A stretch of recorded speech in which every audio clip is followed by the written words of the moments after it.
Wow, what's the point of this topic? Everyone knows what a zombie is, right? Well, yes, you could easily identify a zombie. They're pretty iconic in the way that they act, but most people get it wrong when they talk about specifics about zombies. In fact, other scholars and mages I've discussed this matter with sometimes make these mistakes, or rather, they try to pinpoint a bizarrely flexible creature. And so I think I should clarify on some of the details about these monsters. For a start, the most common form of zombie you will see are little more than minions serving a master, usually a necromancer or another spellcaster. To do this, they imbue a corpse with a power. They manifest a new spirit, so to speak, that inhabits the empty shell, and the spirit is oh so sinister.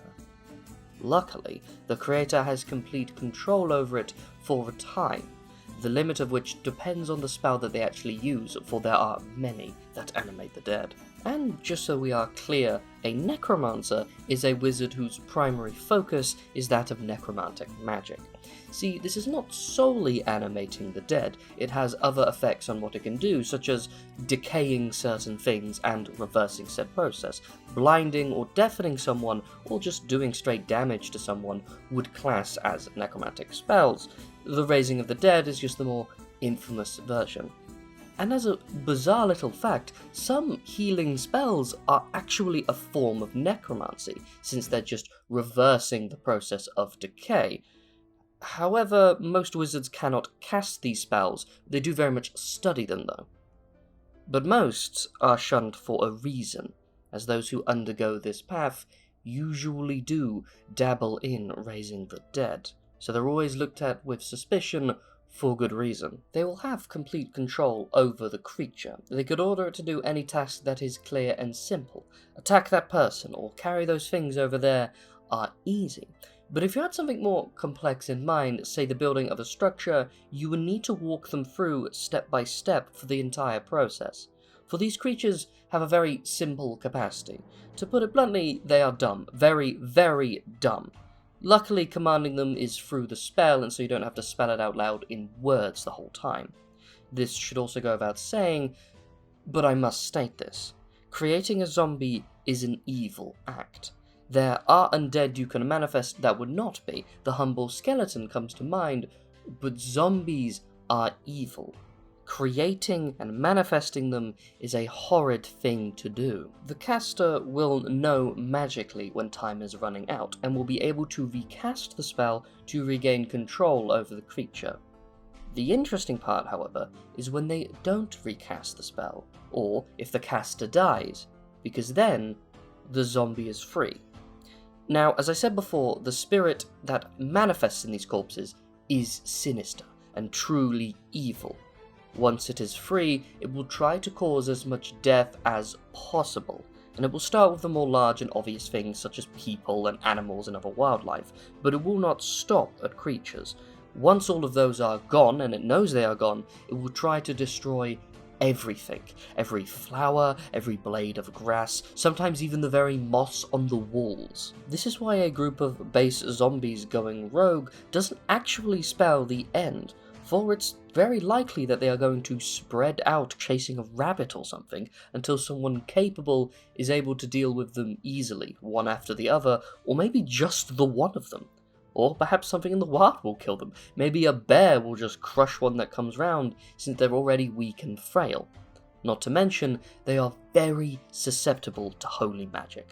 A cleric or a paladin could easily destroy almost every form of a zombie. The more interesting parts come when there are other ways of making zombies, and this is usually in the form of a curse.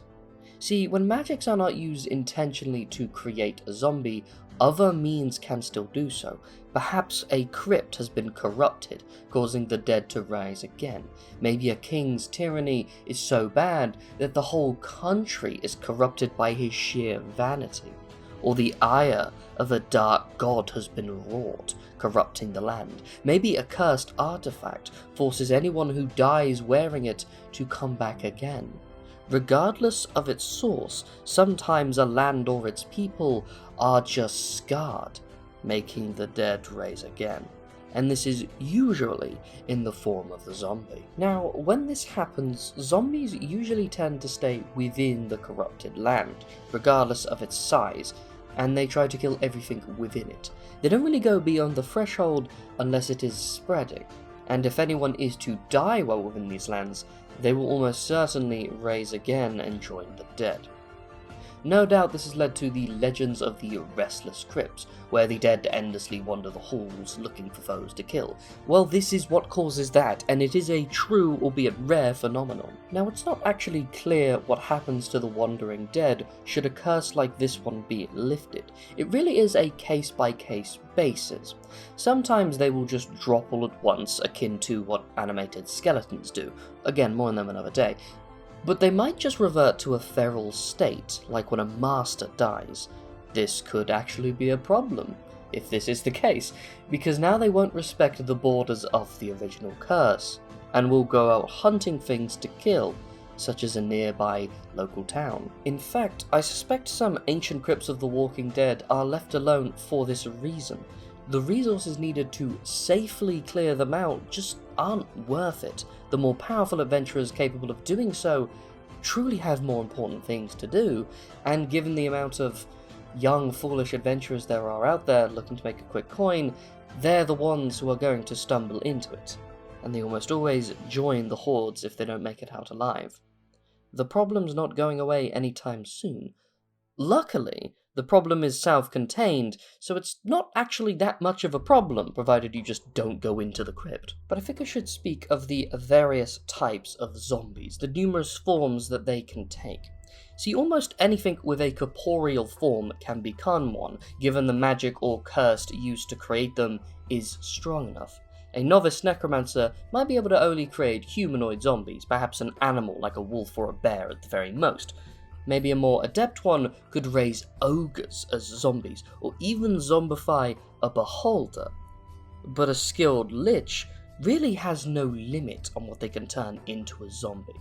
Perhaps something as powerful as an ancient dragon lies within his horde. Now, keep in mind, regardless of what it was in life, the zombie it becomes in death is going to be a stupid shell of what it was before.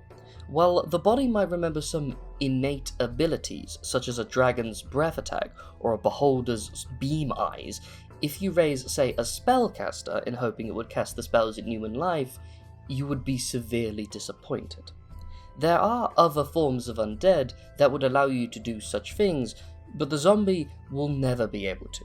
It is nothing more than just a husk. It does not learn, it does not adapt, it merely follows out the simplest task it is given.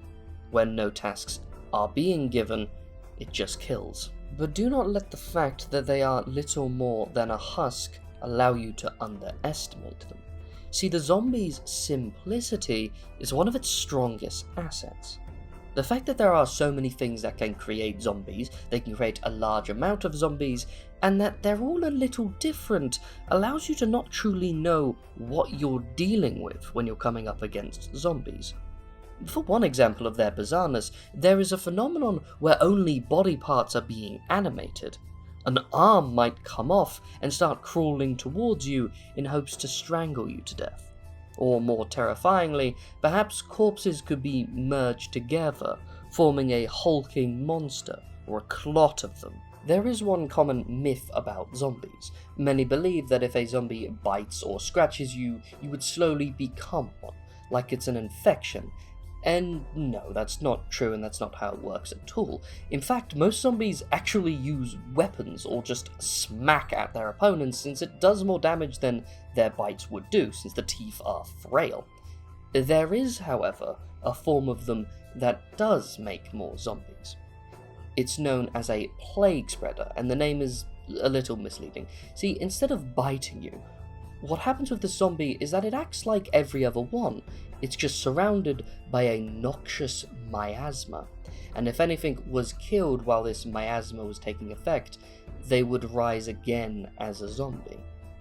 Did I also mention that this aura also harms you, and makes it so that no magical healing can take place? Now alone, that sounds scary.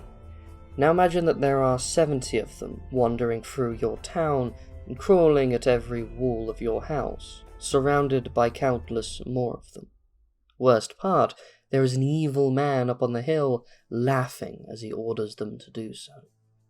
See, this is the real horror of the zombie. They are not powerful or intelligent. They are merely vast in number. Unless you have a really powerful group with you, or someone of a holy variety, you might just meet your end against the horde. And my tale is that of the zombie, and how they can slowly take a whole land. See, there was once a kingdom far from here that had a curse afflict its woodland. At first it was just affecting animals. Crows would be missing feathers and flesh, but nothing more of note, till packs of decaying wolves began to emerge and attack.